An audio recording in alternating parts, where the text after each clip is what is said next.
Sabihin, napakasimple ng mga pangyayari diyan, nagkakagulo sa ombudsman dahil hindi sila nagtagumpay sa PI, mga PI nila. Hindi rin sila umubra sa impeachment, kaya narito na tayo ngayon. Ipipilit nila na si Boying maging ombudsman para ipakulong si VP Inday Sara bago mag-2027 at hindi lang si Inday Sara, kundi lahat ng mga Duterte, kaalyado ng mga Duterte, baka pati ako. Yan ay sa gitna ng paghihirap ng mga Pilipinong binabaha ng tubig, ng korupsyon at ng kawalang aksyon. Tinutukan ko ang Plan A nila na People's Initiative Chacha. Binuking ko ang Plan B, yung impeachment, para mawala sa landas nila si VP Sara sa 2028. Ngayon, nasa Plan C na po tayo, sa ombudsman naman. Noon pa'y nakita ko na, kaya ako nagsampa ng kaso nung May 2, nandun ako sa ombudsman. Kung hindi kayo titigil sa pamumulitika, mag-asaran tayo. Hindi ko rin kayo tatantanan. Para kayong mga kabayong na katapalodo sa 2028, 2026 pa lang ngayon. Napapabayaan nyo ang bayan sa kakaisip ng ambisyon at paraan paano nyo buburahin ang mga nakaharang sa mga maiitim ninyong plano. Nasa 2028 na kayo. 2026 pa lang. Paano makakaligtas at mabubuhay ang Pilipino 2026, 2027? Paano makakaraos? Hindi sila tulad ng mga buhaya na kaya sa lupa at lumalangoy sa baha, walang pakialam. Ngayon, ang OMB, bantayog ng katwiran para sa mga lingkod bayan. Pati ba naman yan, gusto ninyong baluktutin? Habang nagsusumikap ang lahat ng tapat, habang ang lahat ng Pilipino ay galit dahil gustong makakita ng tuwid, habang pilit naming nire-reband na tuwid ang sistema, eto kayo at pilit nyong kinukulot, binabaluktot, ginugulo.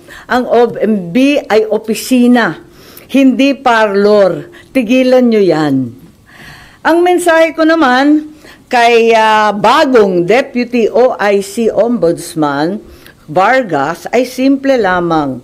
Kung nayayanig ka na sa pressure, isabuhay mo na lang ang sikat ng kanta ni April Boy Regino.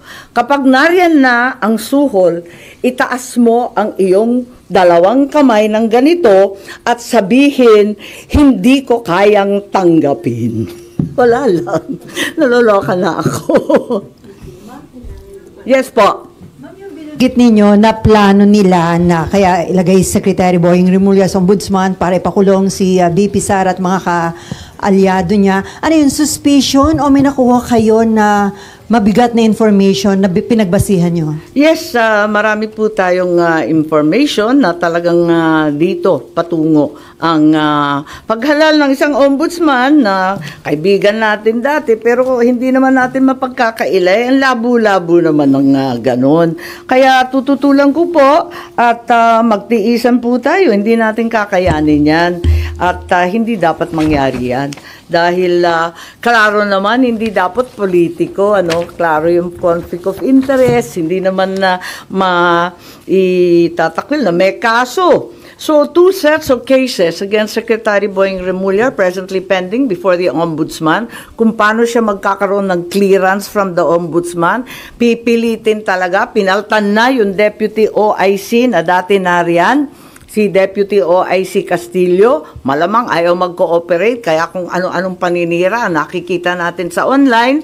Meron administrative case for grave misconduct and conduct prejudicial to the best interest of the service. May ikalawa pa, may criminal cases, usurpation of judicial functions under the revised penal code, another criminal case for arbitrary detention of PRRD. Ayan, so nag-file ako nung nakaraan 27 August ng position paper ad cautelam kasi marami pang pending, marami pang iniintay. higit sa lahat, hindi pa nare-resolve yung time to file the position paper. Iintay rin kami yung mga respondent. Panay ang extension of time to file, wala pa, hindi pa pinipila, tapos yung counter affidavit pa. And then Marbil, si General Marbil, may motion to withdraw pa his rejoinder affidavit. So ang dami pang nakatenga, dapat talaga, pasok na yan sa preliminary investigation. Di naman nila pwedeng i-dismiss kasi umandar na yung kaso Meron pa akong motion for clarificatory hearing. Meron pa akong motion for supplemental position paper. Kaya, ayun, nung nag-file ako nung 27 August, yung sumunod na araw, wala, tinanggal na si OIC Ombudsman Marie Flor Punsalan Castillo. Bigla-bigla ang pinasok yung Deputy Ombudsman sa Visayas, si Dante Vargas naman. Ang daing naririnig, ang daming haka-haka, ang daming pinapakita na sinisiraan na nga si OIC Ombudsman Castillo na dati-rati wala naman tayong naririnig tungkol dyan. Kung ano-anong district engineer flood zone control, talaga naman nasa uso bigla.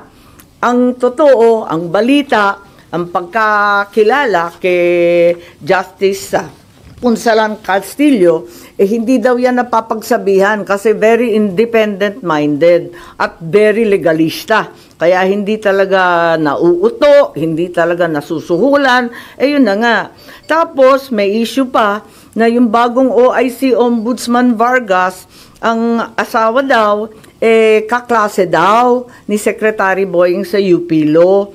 Therefore, there's extremely heavy pressure to dismiss the case against Boying. At eto nga, na itong kaso ay madidismiss ngayong linggo.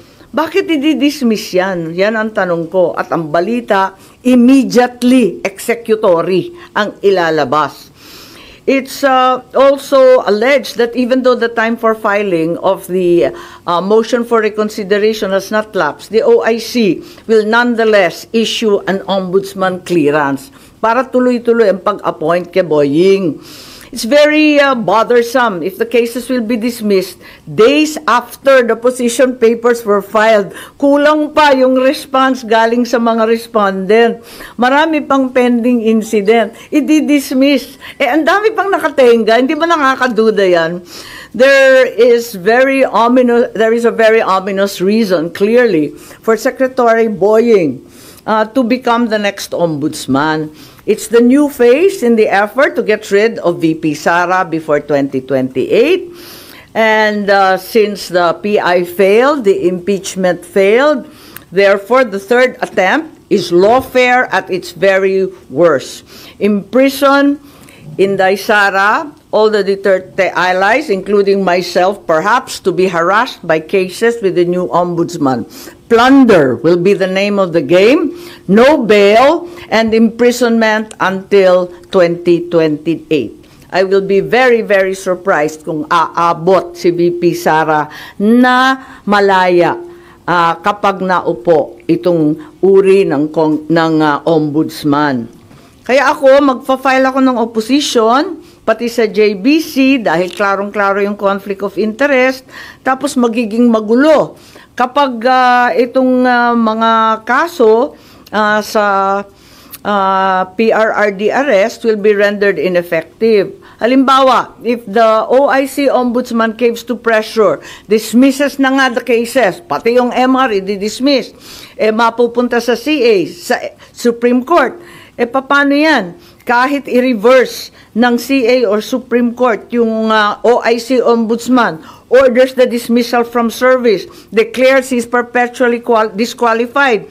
Paano ma-enforce yung desisyon na yan?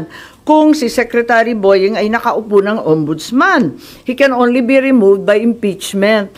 It may not be amiss to inform the JBC as well as the present OIC Ombudsman that we understand and commiserate with the unbearable, tremendous pressure to issue a clearance. That way, the JBC is apprised to scrutinize more carefully instead the circumstances surrounding the issuance of said clearance or certification. if and when that will be issued.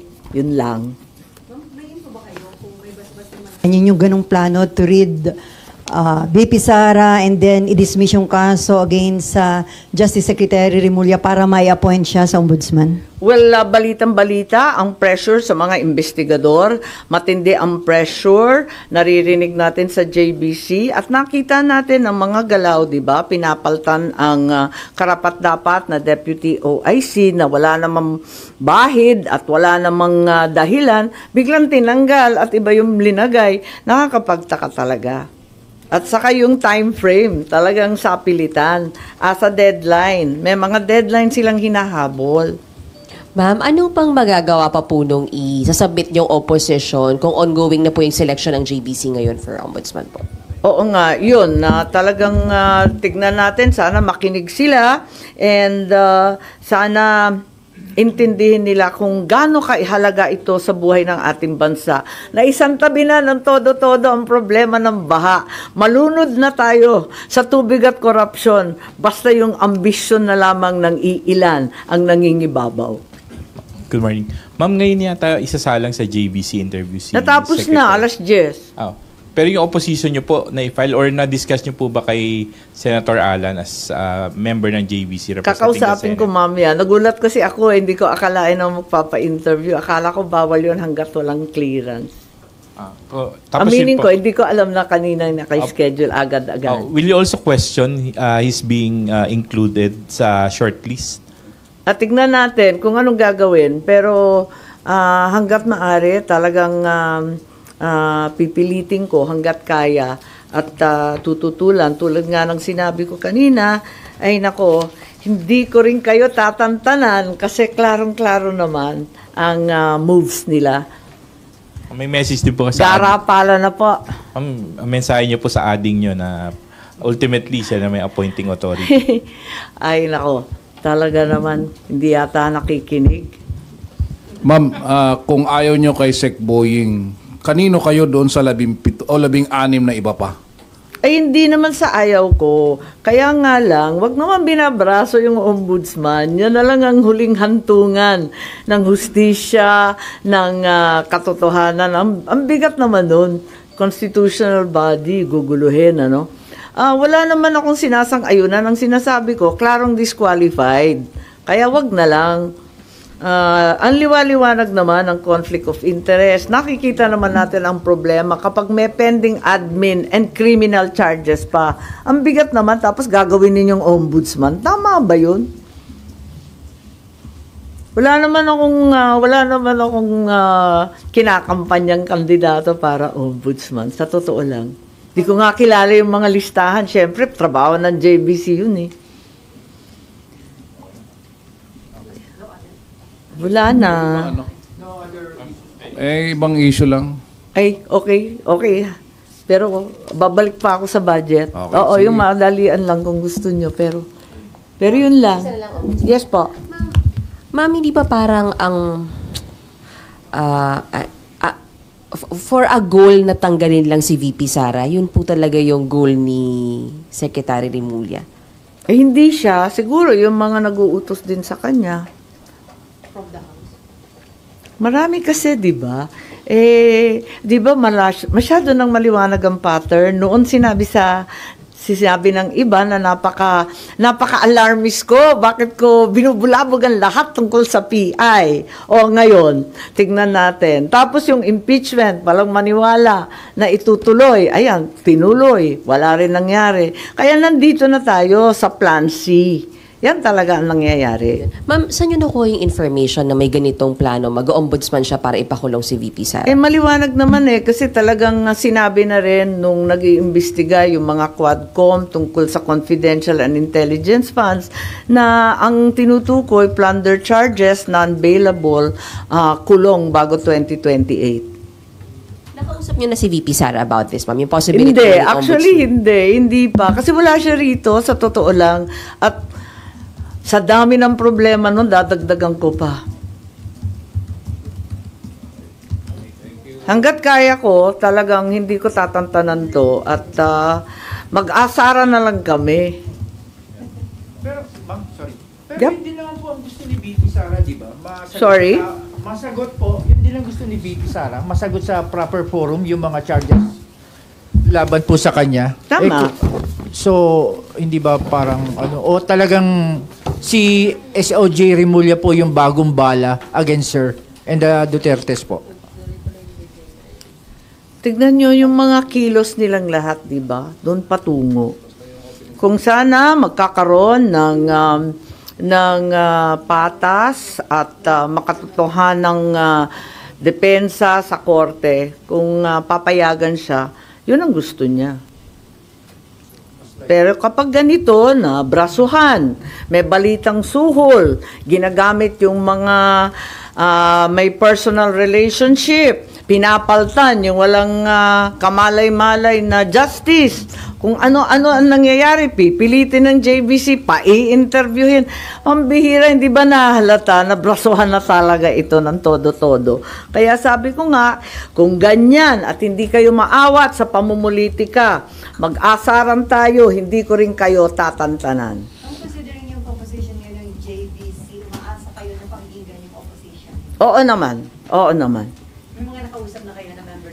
Wala. Hindi ako naglalabi, nakakahiya naman po. Magpa-file siguro ako. When are you going to file your opposition? Asap, nagulat ako. Kanina, nag-interview eh. Yung mga minention nyo, yung nagagamitin yung mga arguments sa opposition. Oo. Tignan natin. Baka to follow na lang yung OMB clearance. Kaya nag-interview. Hindi ko alam. Alright. Thank you, ma'am.